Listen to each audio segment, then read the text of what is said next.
এই নামটা আছে, এই নামটা এই জায়গাটাতে দিতে পারবেন। কিভাবে দিবেন সেটার একটা ভিডিও বানাই। টাচবার ক্লিক করে নিউ হোল্ডার, এখানে এসে আপনার নাম লিখবেন, কি যে কোনো নাম যেটা দিবেন ওইটা লিখবেন। FG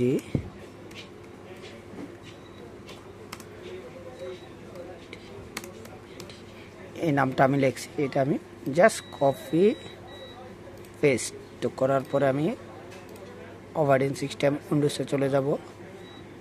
যাইয়া আমি যে এটার ভিতরে আমি নিউ একটা হোল্ডার তৈরি করব। নিউ হোল্ডার তৈরি করতে হইলে এভাবে নেক্সট দিয়ে ভাই কপি পেস্ট। তো এটা আমি করার পরে এখানে সেভ, আবার এই নামটা আসছে দেখতেছেন, তখন ক্লিক। তো অলরেডি এখানে নামটা কিন্তু দুইটা নাম শো করতেছে, দেখতেছেন। এভাবে কাজটা করতে পারবেন আপনারা, যদি যারা অনেক কিছু শিখার আছে দেখে শিখে নেবেন।